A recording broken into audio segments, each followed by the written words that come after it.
Assalamualaikum warahmatullahi wabarakatuh. Pertama-tama jujur, pada waktu saya ditelepon oleh tim ILC, Hangga, ya kan, ini akan membahas soal ini abolisi, amnesti dan segala macam. Saya pikir ILC-nya yang dapat amnesti gitu. Jadi sudah dapat amnesti, boleh ke televisi lagi gitu loh. Saya pikir itu, ya kan? Karena kan sesuai dengan asta cita, Anda tadi yang nyebut ya.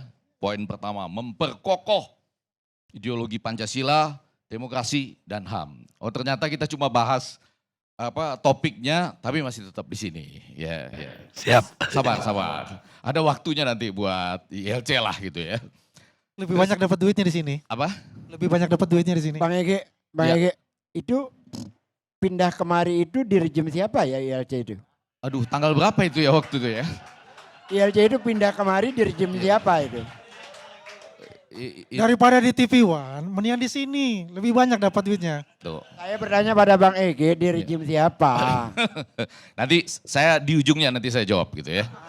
Terus yang kedua, saya pasti terima kasih sebagai orang yang kuliah antara lain di Amerika dan di Belanda, saya terima kasih karena di negara-negara yang peradabannya maju itu penjara relatif kosong, betul ya, relatif nggak seperti kita lah gitu ya. Jadi terima kasih kepada Pak Prabowo yang sekarang memberikan abolisi, amnesti, Pak Dasko yang mengumumkan, DPR yang memberikan pertimbangan gitu ya. Nah kemudian yang ketiga baru saya mau melihat dari sisi lain. Apa alasan diberikannya abolisi, amnesti dan amnesia ini ya. Ini kan agak-agak mirip tuh antara amnesti. Amnesia itu perbuatan keadaan di mana orang itu lupa sejenak karena cedera otak, terlalu banyak obat-obatan atau pengaruh alkohol, kurang lebih begitulah itu amnesia. Nanti abolisi sama amnesti ada yang jelaskan gitu ya. Saya biasa suka ketemu dengan Menteri Hukum kita, kadang-kadang di rumah Mas Oni dulu, tapi sekarang belum. Saya mau nanyakan alasannya apa kurang lebih. Di Kompas itu untuk mempererat persaudaraan. Ya, itu persaudaraan, merajut persaudaraan ke depan, khususnya dalam rangka 80 tahun Indonesia merdeka. Saya juga bajunya udah ini, sudah menjelang 80 tahun Indonesia merdeka nih. Merah putih, merah putih. Ini kalau putih hitam narapidana, betul ya? Ya. Tapi karena malam ini merajut persaudaraan, putih hitam tapi belum lurus-lurus ini, masih pakai jas. Lalu ini jadi merah putih persaudaraan. Jangan-jangan konsepnya ini merajut persaudaraan itu, kita mulai dari mana nih? Dari kasus Tom Lembong ya. Jangan-jangan merajut persaudaraan itu antara menteri yang impor gulanya paling sedikit dengan menteri yang impor gulanya paling banyak misalnya gitu ya. Jadi sama-sama nih kita rajut persaudaraannya gitu. Betul ya?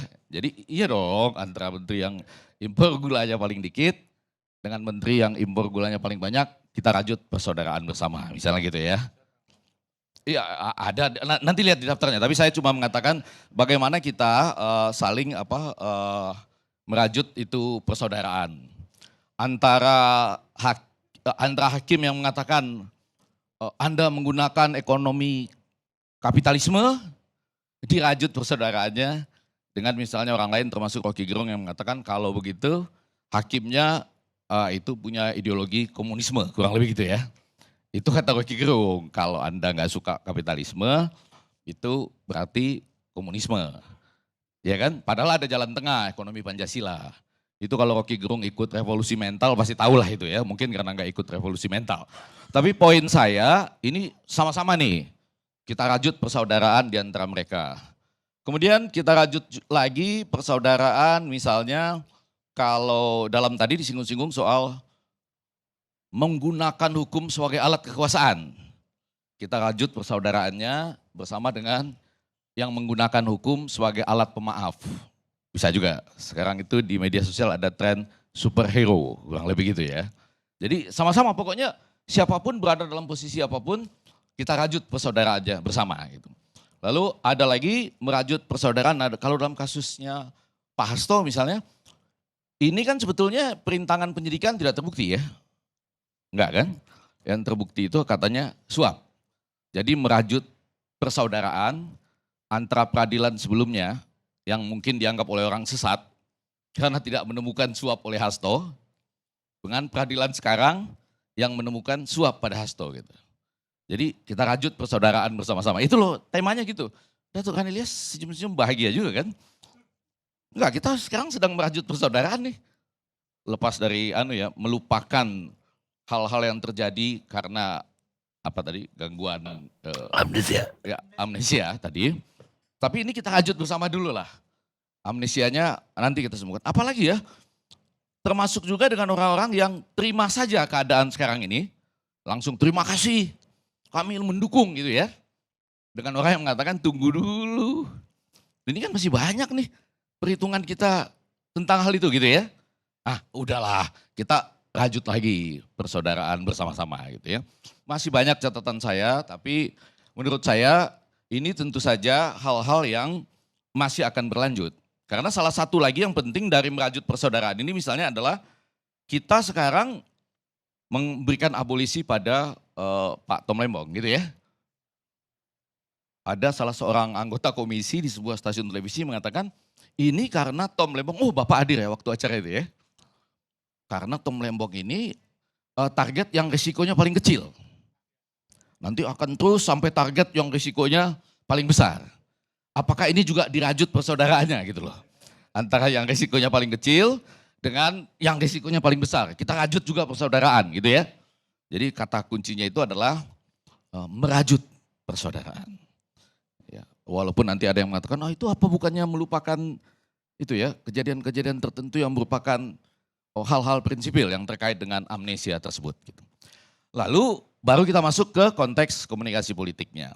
Kan tadi pertanyaannya gitu, apakah ini sudah berada di simpang jalan? Ini pertanyaan khas Datuk Karni Ilyas nih.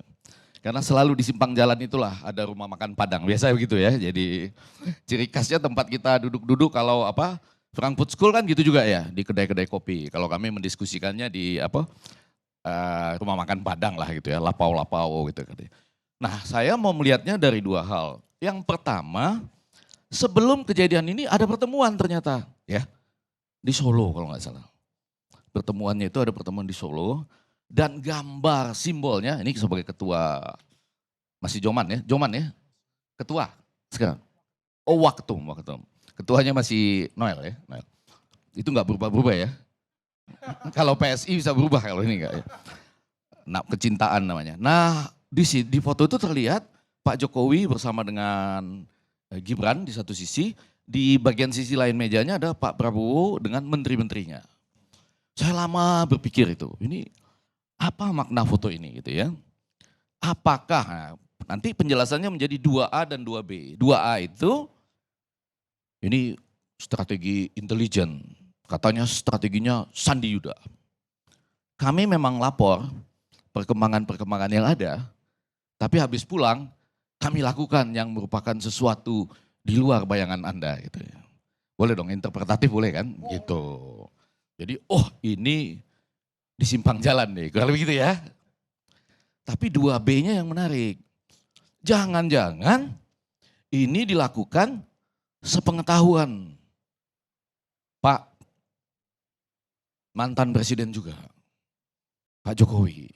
Kalau itu dilakukan sepengetahuan Pak Jokowi, luar biasa. Itu level komunikasi politiknya udah tinggi betul. Saya nggak mampu itu. Nggak mampu sampai ke sana. Jadi kurang lebih gini ya, nanti yang ini dulu ya, gini-gini ya. Oke, terjadilah hal itu. Bagaimana cara memeriksanya? Nah kalau saya satu cara memeriksanya, antara lain ya, ada berapa yang dapat amnesti? Dari pengusulan 40.000, yang dapat itu 1.116. Ya, ini amnesti terbesar dalam sejarah, ya terbesar ya. Mungkin ada upaya juga ya, pemikiran progresif tentang penjara yang dalam KUHP baru tidak lagi penghukuman tapi rehabilitasi, kurang lebih gitu. Ada satu nih cara melihatnya apakah itu apa bukan. Saya cari-cari, ada nggak nama Bambang Trimulyono di dalam daftar yang mendapatkan amnesti? Kita belum jawab nih, belum tahu. Saya nggak berani jawab nggak ada karena belum baca yang 1.116 tuh ada atau enggak. Ini Bambang Trimulyono ini yang kena hukuman gara-gara dianggap menyebarkan ujaran kebencian, berita bohong soal ijazah palsu Jokowi, ya kan? Dan kemudian dia dijatuhi hukuman dan sampai sekarang itu Juni kemarin sedang mengajukan PK. Ya. Kalau dia termasuk dalam 1116 orang yang kemudian mendapatkan juga amnesti, karena kan ini kan antara lain amnestinya adalah mereka yang penghinaan secara pribadi terhadap ya kan presiden, politik lah ya, kurang lebih seperti itu. Maka bisa kita katakan ini tanpa sepengetahuan. Ya. Tapi kalau tidak termasuk, ya levelnya udah paling tinggi lah. Salaman dulu dong kita. Ini level paling tinggi loh nih Pak. Ya. Terima kasih Datuk Kang Ilyas.